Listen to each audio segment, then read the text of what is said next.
just go ahead and say it, all right? If you just went ahead and said it, if you just went ahead and said that this right here was really and truly about the person, the color of the person's skin, that right there being the guy who was on trial, who was recently acquitted, if you could just go ahead and come on out and actually say it, Mark, you would at least seem somewhat respectable. Not likable, but respectable. This guy is a hero, and yet he was treated like a criminal who should be thrown into jail for the rest of his life. Now, I think justice has been served, and he's been released, a free man, but with huge damage to his life, to his reputation, and so on. What do you make of this right here Black Lives Matter's last shot, or had their shot already passed? So I'm sure by now you guys have seen the protest, the people marching around chanting Jordan Neely's name, even though there's some people who actually found a way to get that name wrong. It's kind of a sign that most of these people who join in these types of protests and these types of riots, or whatever you might want to call them, gatherings, whatever, you know, it just goes to show you that a lot of these people are in fact just there because, you know, the opportunity is there for them to actually do something, which means that something that they normally do is what? Disrupt the peace, or possibly rob and loot, whatever. I'm pretty sure you guys have seen riots before and protests. And while this right appears to be more of a protest than an actual riot, let's just say the spirit of not liking Whitey obviously still remains. But I'm not really and truly here to talk about Whitey or why it is they are the way they are. I'm here to talk about what happens to them going forward. Now, guys, there's a fascinating debate that took place on News Nation the other night. I'm going to link this video right here from a Black Conservative Perspective in the description box, and probably another couple of videos on this where the lady, and of course the lady that I'm talking about is this one here. Be real, they didn't even try. Once the lesser charge was removed, they came back an hour later and said it was deadlock. Less than an hour and 20 minutes later, they said not guilty. These wonderful white people, I hope they celebrate their Christmas while the Neely family is praying and asking God for comfort. Goddamn them and goddamn America. Was debating the merits of what exactly happened and why it was that the jury came to the conclusion that they came to. I'm going to go ahead and kind of let the cat out of the bag and go ahead and tell you. It involved everybody on the jury being racist, because that's all these people can do is just say that you're a racist. And what's happened is that the American people have gotten fatigued by this. You see, in 2020, BLM was probably at their absolute strongest. They had the riots, they had the protests, which of course the protests got hijacked, I'm not going to lie to you, by Antifa, but still though, a certain stigma was stuck with BLM. It remained through the course of 2021. People did not want to call it out, but they were slowly but surely losing whatever influence they had. People saw how it was that these protesters could influence a trial, like say the case of Derek Chauvin. Not going to go too far into that. We all know that what happened to George Floyd, everybody agreed that that should not have happened. But then again, though, when you looked at Mr. Floyd and you looked at the circumstances around it, you kind of came away thinking to yourselves, no, it wasn't the guy who kneeled on him that killed him. It was everything else that killed him before then. It looks to be the exact same way in this case here, especially with Daniel Penny. But of course, I have already said that I'll be making a separate video on that probably next year on the third channel, which of course I already have two, where I'll be moving a lot of these takes over there. We'll be talking more about stuff like this from a historical perspective. So I'll have more information on that for you guys in the coming weeks. Probably next week when I decide to take a break going into Christmas. And I know most of you guys are going to be offline, so enjoy time with your families. But we'll handle that when we get there. The fact is this right here. BLM does not have the power that they once had. I mean, when your whole line is to simply scream white supremacy when you don't get your way, like this gentleman right here is about to do. Racism is still alive and kicking in America. There's no other way to view this. Everyone has looked at the case, and those among you who say that Daniel Penny is innocent, then you understand that Daniel Penny is guilty. But today, white supremacy got another victory. Today, the KKK... Or when you chant that because he is a United States Marine, he should do the honorable thing and plead guilty. If he had any honor, those remnants of the Marine Corps, he would have pled guilty to the crimes that he had committed. And I think that it's disgusting that the defense attorney is trying to confuse the jury pool. Telling them what they saw on a tape is unreal. Telling them what they heard from eyewitnesses are unreal. It's time for New York City to move on. It's time for the jury to find him guilty of the crimes he did in fact commit on a 6-minute video. I already voiced my feelings on that in a video 2 days ago. I'll link it in the description box for you guys. I advise you guys get about halfway through it, and you guys will see my feelings on that, especially being a Marine myself. We don't owe these people a GD thing is all I'm going to say, all right? I'm just going to leave it alone. Then chances are people are probably going to look at your organization and look with you with absolute disdain. But then you get what you saw at the very beginning of the video. You get someone like, say, Marc Lamont Hill, who tries to be intellectual about it. I'm going to link the full episode of Piers Morgan Uncensored in the description box, a lot like what happened with the Taylor Lorenz situation. We'll be coming back to that tomorrow. My plan was to do it today, but of course we got to talk about the United Healthcare CEO, the updates, and how it is that the left has responded to this, because of course there are people who are posting certain types of tweets saying, this guy right here absolutely called it. He said people were going to get killed after Trump got elected. That type of stuff there. We'll be talking about that tomorrow, as well as probably just a random video that I want to throw out there about what happens to a certain political figure going forward. But we'll get to that. Before we look at this bit, I want to play something else for you, because as I mentioned in the 12 o'clock video, which I moved to 12 o'clock rather than 11 o'clock video today, I talked about Alvin Bragg and Eric Adams, the mayor of New York and the district attorney. That they're being Alvin Bragg being the DA, the very, very woke DA, the very, very much the porous back DA who's been letting criminals go free. And of course, basically went through with what one of my subscribers reminded me of this morning, a bit of a lynching. Seriously, these people have no room to talk. They off one another off at record rates, and they're out here screaming and hollering, saying that it's white supremacy that Mr. Penny went free, when obviously the only thing Mr. Penny was doing was protecting people on the subway. And of course, we get these conversations about how long chokeholds need to be held for. And of course, you get someone like, say, the lady, which you'll see in the debate that Greg Foreman covered, talks about how it is that you're only supposed to hold a blood choke for 8 to 13 seconds. The problem with that is that this right here was not a blood choke. This right was an air choke. An air choke is designed more to go to a person's throat and trachea, where it is a blood choke is designed to go more towards a person's carotid artery, meaning it's designed to cut the blood flow off. MMA fighters finish off other fighters in the ring with that, but there is no time limit on that hold. 8 to 12 seconds is really more for training purposes. Some of these guys, because their adrenaline is up so high in these fights, they go out within 5 to 6 seconds, and sometimes it takes absolutely forever to put them out.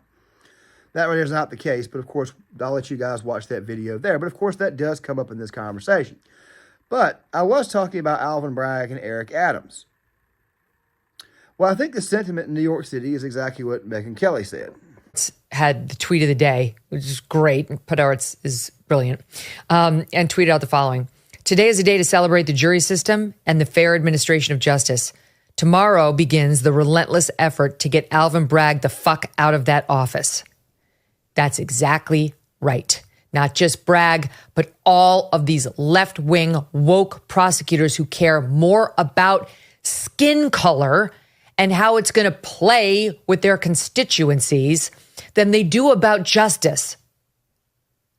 These people got to go. These two have got to go. But it isn't just those two who've got to go. I'm pretty sure that the people, even people in the city of New York, have said, you know what, to BLM, you have no power over us. You have no power over me. You cannot decide how I will rule in a case. I'm not just going to hang somebody just to be hanging somebody.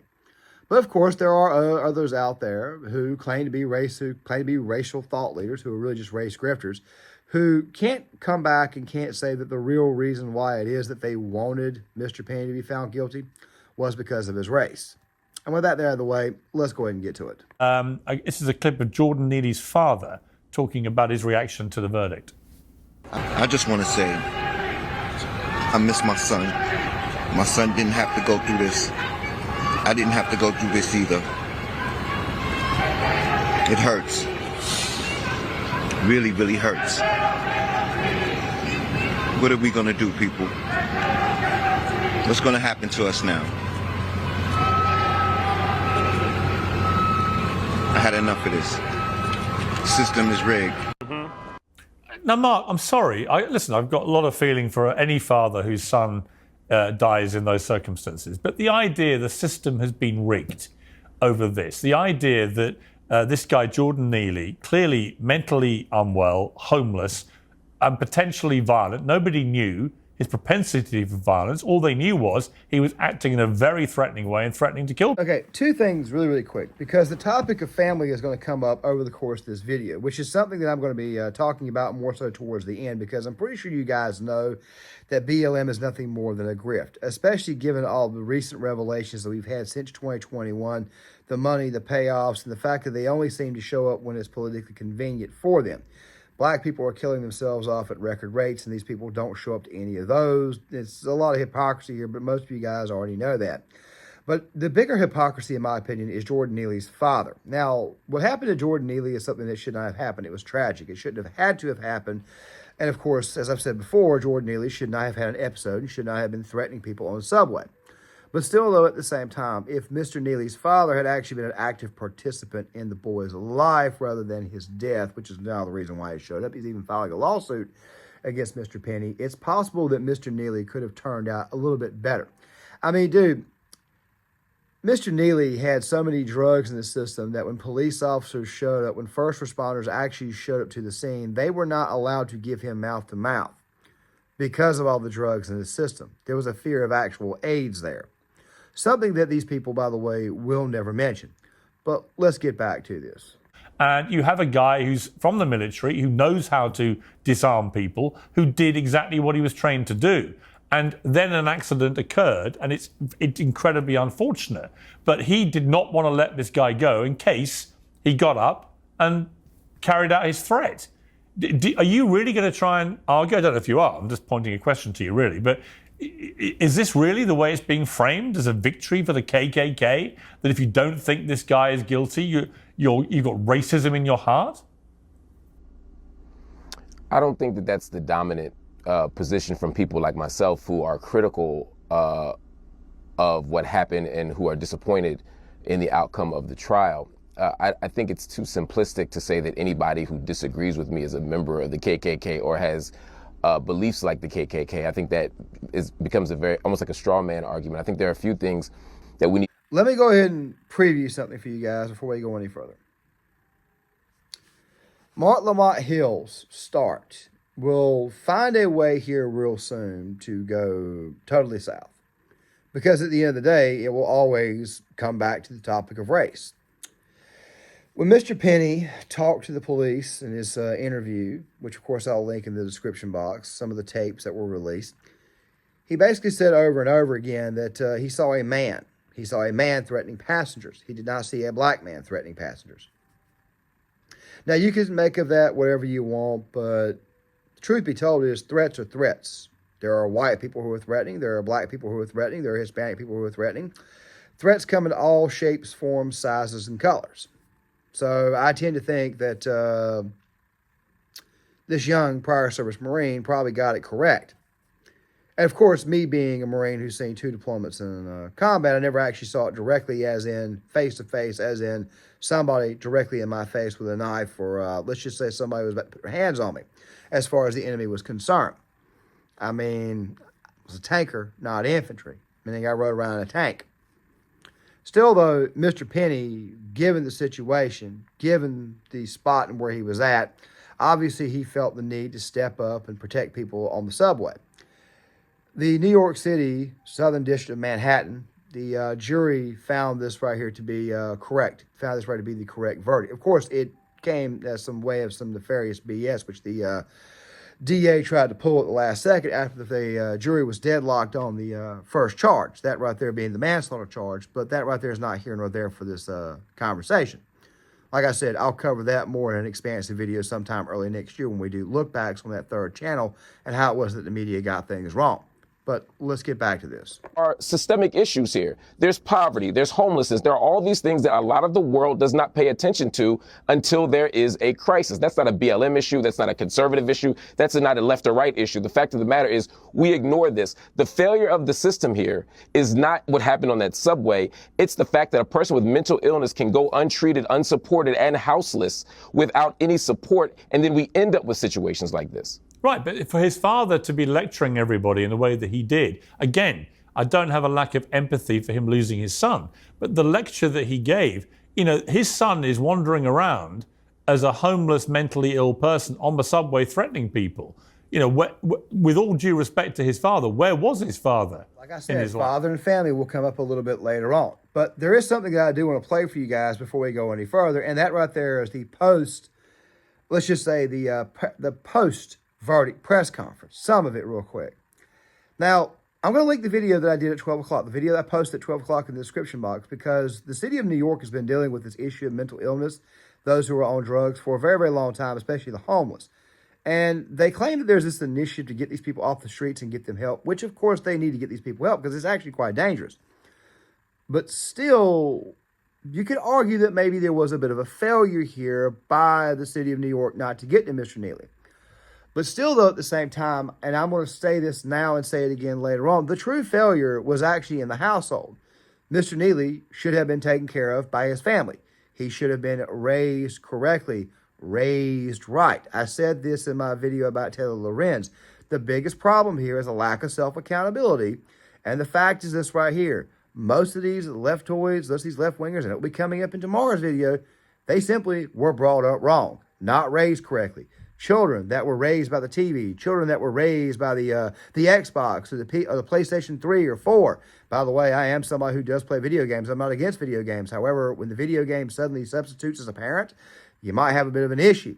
Like I said before, video games do not create psychos. However, what they will do is they will give stupid people ideas. That's not here nor there for the purpose of this conversation, but I figured I would toss them before we go any further.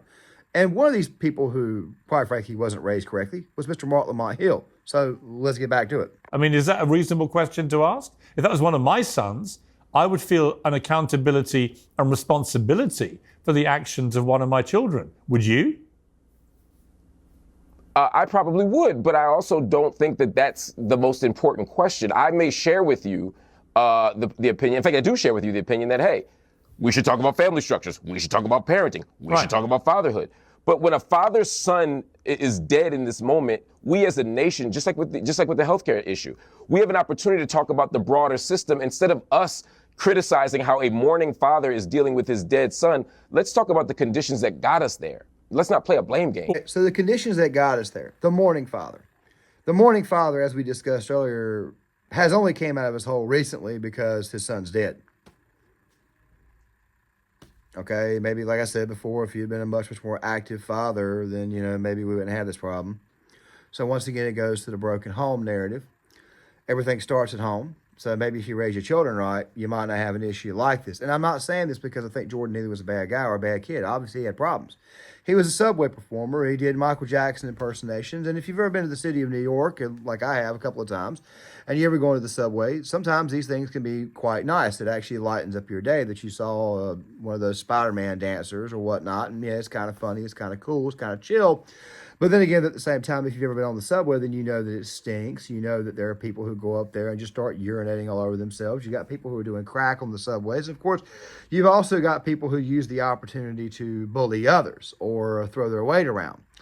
Assaults. Subway can be quite dangerous. And I've been saying for a while that even though the people of the city of New York do, in fact, or they did, in fact, vote for the conditions that they're in, there are a lot of people out there who really don't deserve to have to go through this. But then again, though, like I said before, there is the whole you voted for it ordeal, which, of course, brings up the people who say you shouldn't say that. And, of course, I'm over here saying, look, I'm going to keep on saying it until you actually fix the problem. Something about the Penny situation has me a little bit hopeful that New Yorkers have finally begun to wake up. Also, not to mention the fact there was a major shift to the right this presidential cycle in the city of New York. But like I said, we will wait and see on that one. But let's keep going. Whoever, they were a multiracial subway at the time. Right? Where's the race element of this? I'm fascinated by the certainty with which you say Well, you tell me he why I'm wasn't wrong. motivated by Tell me why I'm wrong. race. I'm not telling you you're wrong. What I'm telling you is that I have no idea what was in Daniel Penny's head. He could have been motivated by race. He could not have been motivated by race. The jury did. That's why they just cleared him. I would disagree with anyone who says he did that because of race. But I would also disagree with you saying unequivocally that race wasn't on his mind. You have no idea, but you have there is no tendency evidence. to say things There's no evidence. You have but zero. I agree with you, and that's why zero evidence. And that's why. That's correct. And you even had people of color saying that they were glad that Mr. Penny stepped up and defended them. There was this one woman who testified that she's been going on the subway for 50 years and she's never, ever, ever felt as in danger as what she was that day. By the way, the woman who said that was a black woman. You got another woman who said that she had really had to hunker down to protect her child who was in a stroller. The truth be told is the vast majority of the people in the city of New York view Mr. Penny's actions as heroic, all right, because they have to take that subway every day. And also to go on top of that, there's no real evidence that this man was racially motivated. I mean, it could have been racially motivated more from Jordan Neely's end, but then again, though, given the fact that black people were threatened as well. Like I said before, BLM does not care about black people killing other black people. They only care about it when Whitey kills black people, whether it be intentional or not intentional. But this conversation does eventually go off the rails when Marc Lamont Hill decides to show us who the hell he really and truly is. And by the way, it's also the thing that keeps people from the conservative side of the aisle wanting to work with some of these far-left radicals. By the way, that topic will be coming up to close out the weekend because we got to talk about Cenk Uygur and the possible grift there. But let's watch this. It's not completely concocted when you look at actual data on these types of things. But the bigger issue for me, because again, I'm not making a race argument. How many types of these have there been? Because give me another one. How many times? How many times has a Marine veteran done a 6-minute chokehold to protect people on a subway from somebody who shouted, "I'm going to kill you"? How many times has that happened that you can rattle off right now, given you say it happens all the time? So Piers, to be clear, I said things like this happen all the time, and the kind of sardonic question that you're asking seems clever to people who aren't smart, but as someone who's a trained social scientist. Yes, how often do these events happen? How often is it somebody has to step up to protect an entire subway full of people? And what was that last part again, Mark? Asking seems clever to people who aren't smart, but as someone who's a trained social scientist. Keep that in mind because that right there will come up a little bit later on. But let's get back to this. Don't have to have the exact same contextual factors to make comparisons. Sorry, Mark, I'm sorry. You don't have to be a trained social scientist. For example, it were a school bus instead of a subway, it wouldn't make it less important. If you were an Army vet instead of a Marine vet, it wouldn't make it less relevant. It's a silly question to ask me, when was the last time we were a Marine vet on a subway, blah, blah, blah, blah, blah. That's not the point. Okay, my point is, all right, I never made it about race. Hang on. I never made it about. Like I said, the full video will be in the description box because there were some things that had to be edited out. It wasn't designed to make Mark look bad or make Piers look great or anything. Trust me, I got my own issues with Piers. He's just been strong here recently. But still, though, at the same time, the appeals to authority don't really work in this situation. When you try to act superior, holier than thou, above others, people are just going to ultimately just cut you off and say, get the hell out of here. They're not going to hear what you have to say. Talk to people like they're human beings, not like they're subjects, which is something that the left oftentimes loves to do. Talk to people like they're subjects below them, when in reality, they're actually the inferior ones. But let's watch this last part. So far, you've called me dumb, silly, and you say you're... I didn't call you dumb. What kind of scientist are you? I didn't call you dumb. What scientist are you? Time out. You're not listening. I think you're very smart. I think you're making an argument that will only be persuasive to people who are not as smart as you. I never said you were dumb. Well, let me respond to that. When you rewind this, you'll see I never called you dumb. Yeah. I said you were being sarcastic. You don't need to be, with respect, Mark. I think you're being snarky with the Mark, question. you don't need to be so again, with respect, you don't need to be a social scientist to know that there is zero evidence of any racial motivation for what Daniel Penny did. So people who are trying to infer it, that somehow, as the founder of BLM in New York says, if you think he's innocent, you're a racist, and the KKK just got another victory. I'm not a social scientist, but I know that's horseshit. As it is. And the vast majority of the American people do, in fact, know that it is horseshit. They also are tired of the snark. They're tired of the snarkiness that come from people like Marc Lamont Hill and the race grifters. Roly Poly Oly is probably one of the most entertaining, but of course his shtick is, let's just say some things have come out about Roly that I can't exactly discuss here online. But still, though, the point is this right here. People are fatigued. They're tired of this. Part of the reason why is they voted the way they did. Also, to go on top of that, as I discussed earlier, BLM does not have the power anymore to influence what a jury does. Something tells me there's going to be more situations where BLM is going to show up and that they're going to protest, and they're probably going to want to riot. They're probably going to want to cause chaos because they can't help themselves. This right here is who the hell these people really and truly are, and I think the American people have finally seen the veil, pulled from them. But what happens to BLM going forward? Well, after a while, BLM is going to realize that nobody is going to politically pander to them anymore. The Democratic Party realized that the Black Lives Matter brand is toxic, and ultimately, at the end of the day, they're probably going to stoop into some form of irrelevance. However, that doesn't mean that BLM someday will not come back and reform themselves as like a type of Black Panther-esque organization or even political party. I mean, you've even got this one guy who was saying that Marxism needed to come back, or that they needed to, this was the time for Marxist revolution. You've also got people on the far left who are doing this as well, but of course we're going to talk more about them in the videos that come out tomorrow and Friday. The reason why is because I do believe that these people are going to try to form something a lot like what Antifa did, or it's probably going to be a spiritual successor that's probably going to be a little bit bigger. But of course, the personalities out there like Cenk Uygur, far left personalities like Jimmy Dore, for example, who's not innocent either. These people radicalize these people that you guys are seeing right now.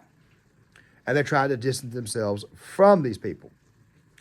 But as far as BLM is concerned, they're going to trudge to irrelevancy here real soon. They'll still raise hell. They'll still do the things they normally do.